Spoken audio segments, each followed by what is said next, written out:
telah menitipkan pesanan untuk umatnya dalam khutbah terakhir baginda yang dikenali sebagai Hujjat Wida ketika melakukan wukuf di Arafah pada 9 Zulhijjah tahun 10 Hijrah untuk dijadikan rujukan dalam panipuan.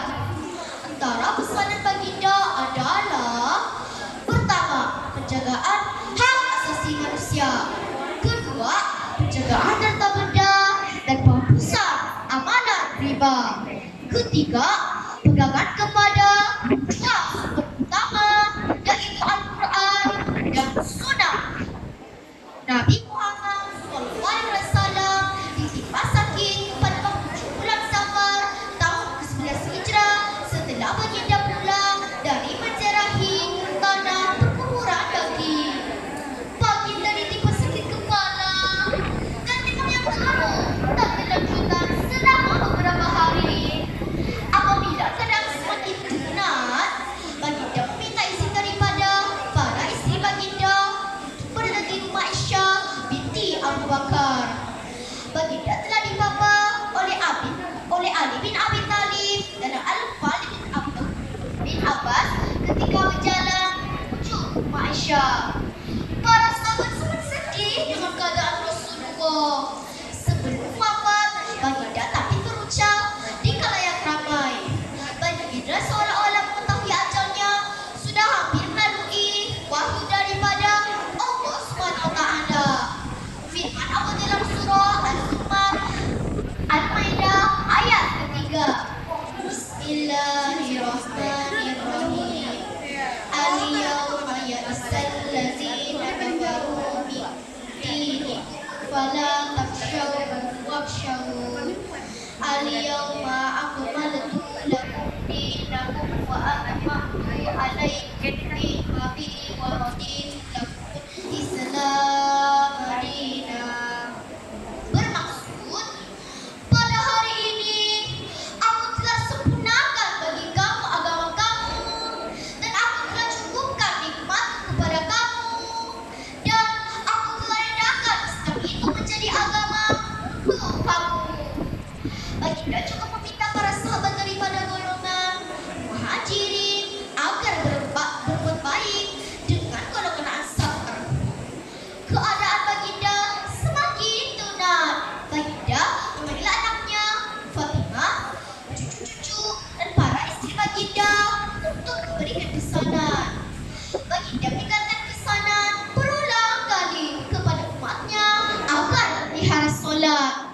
Setelah itu, baginda tidak merasai kesakitan semasa berada di pangkuan Aisyah.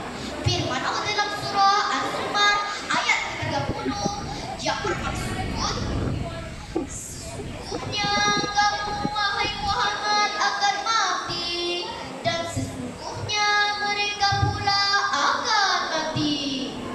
Rasulullah menghembuskan nafas terakhirnya pada 12 Rabiul Awal tahun ke-11 Hijrah ketika berusia 63 tahun.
Ya Allah,